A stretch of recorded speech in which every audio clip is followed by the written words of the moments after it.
primeira coisa que eu gostaria de falar, tratar nesse momento, é sobre o empoderamento da agenda. Quando nós olhamos para a Bíblia Sagrada, e veja como isso é importante para nós. O livro de Esther fala de uma questão política muito importante. Embora o reinado da Pérsia é um reinado de monarquia, mas é o homem que tem influência no governo, é um homem que odeia o povo de Deus. Esse homem é Amã. E lá no livro de Esther, Amã se levanta, porque Amã tem influência dentro do governo da Pérsia. E o que o Amã convence o rei? Porque tudo precisa ser feito com lei. Tudo vai passar pela lei. Não é nada fora da lei. Nós vivemos debaixo do Estado democrático de direito, e nós vivemos debaixo da Constituição brasileira. Então, observe isso, não há nada que possa ser feito se não passar pela Constituição, pelo parlamento, se não passar pela lei. Quem entende isso? Quem tem consciência disso? E na Bíblia, nós vemos a história, no livro de Esther, que um homem precisou, ele queria matar os crentes, queria matar os judeus, e ele precisou do edito do rei, ele precisou da assinatura do rei, ele precisou de transformar a morte em lei. Então, através da influência política que Amã exercia no reinado do rei da Pérsia, foi que ele conseguiu que o rei assinasse um edito de morte aos judeus. E estou falando isso para trazer para você, para nós, a consciência, a importância do que os parlamentares representam para nós. Então, quando nós votamos em deputados estaduais e federais, justamente esse é o papel deles, criarem leis.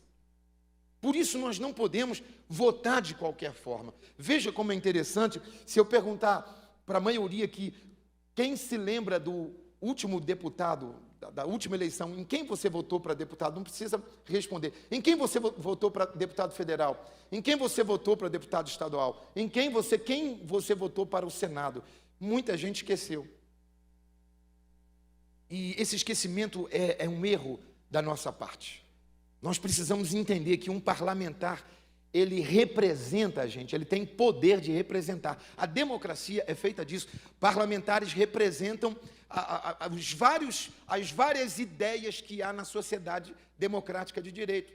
Então, quando eu coloco um parlamentar, quando eu voto em um deputado federal, eu estou pensando que ele vai defender valores que eu defendo. Ele vai defender coisas que eu defendo. Ele vai ser a minha voz lá dentro. O nome disso é representatividade. Entende? Agora, o que é importante? Dentro da democracia, e é importante isso, gente, e peço também, preciso falar que nós temos muito respeito para tratar com esse assunto. Tá? Então, põe o crivo do respeito aqui que está nos nossos valores. Dentro da democracia, nós temos representações de pautas. Então, existem pautas que elas são representadas por partidos políticos. Cada partido político tem uma pauta. Então, quando eu voto em um partido político, eu estou votando na pauta que aquele partido defende. Certo? Tudo bem até aí? Então, o que é importante para nós? Nós observarmos quais as pautas que estão em jogo.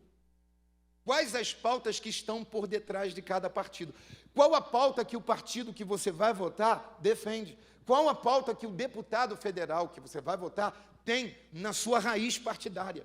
Isso é fundamental. Por quê, pastor? É fundamental porque nós oramos para a libertação dos viciados e drogados. Sim ou não?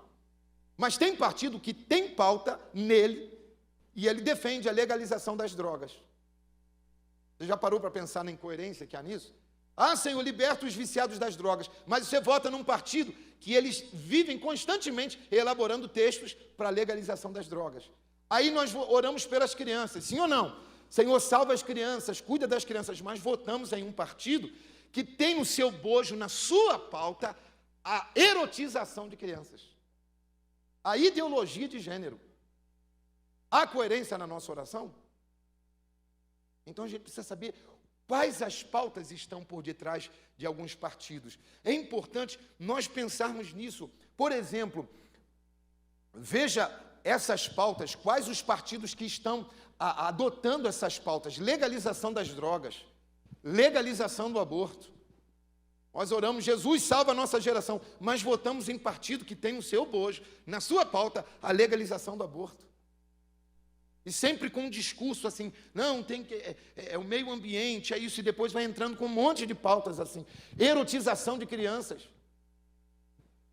Nos governos anteriores, foi preciso parlamentares se levantarem para tirarem revistas que instruíam, que erotizavam nossas crianças. E as nossas crianças de 10 anos atrás, hoje são adolescentes. Amanhã serão jovens, a nossa próxima. Pastor, mas o que isso tem a ver comigo? Não tem a ver com a gente hoje, tem a ver com o legado que vamos deixar amanhã. Então veja essas pautas.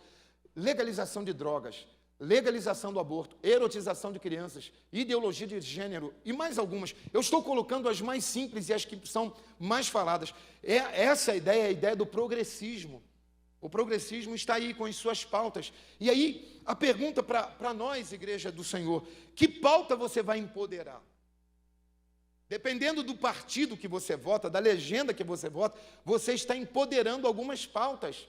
E a nossa representatividade lá no Congresso Nacional fica comprometida. Aí nós estamos aqui, orando, Jesus, guarda meu filho na escola, guarda as crianças da escola, mas lá na escola, por causa de uma legenda política, lá na escola tem revista de erotização de crianças, lá na escola vai ter banheiro neutro, linguagem neutra. Então, nós estamos sendo incoerentes com a nossa oração quando votamos em um partido que tem essas pautas. Incoerência com a nossa fé. E por que eu estou falando isso, gente? Qual a importância disso, pastor? Apocalipse fala da mulher e do dragão. O dragão, Satanás, ele odeia a igreja, ele odeia tudo que tem a ver com Deus. A família é um projeto de Deus. O dragão odeia isso. O dragão odeia Cristo. Quando olhamos para a Bíblia, nós também vamos perceber que quando um pecado, gente, quando um pecado ele se torna coletivo, o juízo de Deus vem sobre aquela nação. Isso é muito sério. Por exemplo, a partir do momento que o aborto for legalizado no Brasil, e que isso não aconteça em nome de Jesus, mas caso seja, esse pecado já não é mais um pecado individual, é um pecado da nação. E nós precisamos olhar isso com seriedade. Olha o que diz a palavra em Gênesis 15:16. Deus está falando com Abraão, aí Deus diz assim, na 4ª geração tornarão para aqui, porque não se encheu ainda a medida da iniquidade dos amorreus. Deus está falando, olha, a medida da iniquidade dos amorreus não encheu ainda. Então Deus olha para a nação e vê determinadas nações que elas estão num pecado coletivo. E o nome disso é medida de iniquidade da nação. Enquanto nós, brasileiros, lutarmos por isso, isso não se tornará um pecado coletivo. Quantos entendem isso? Veja como está a América. Como está a América? O Brasil é guardião hoje do conservadorismo. É importante dizer, conservadorismo não é uma pauta cristã. Não estou falando de para você ser conservador. Não, nós somos cristãos, ponto. Olha assim, eu sou cristão.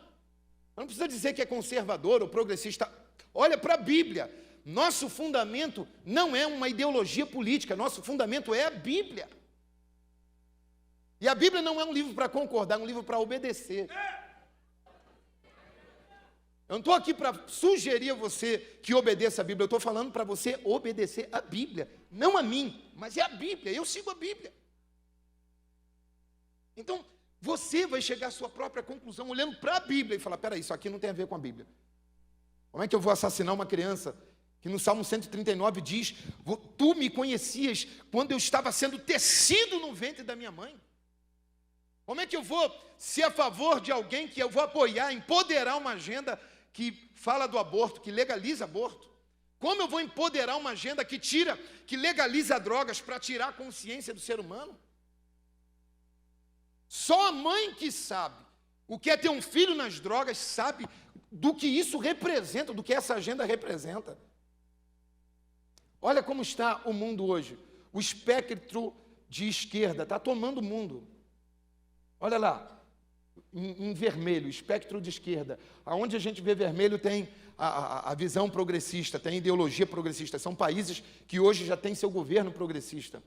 Nicarágua, Tem igreja sendo fechada. Nós não queremos, irmãos, que o governo feche centro espírita. Não queremos que o governo feche reuniões budistas. Não queremos. A liberdade de religião precisa ser. É para todos. Sim ou não? Mas uma vez que fecha uma, vai fechar a gente também.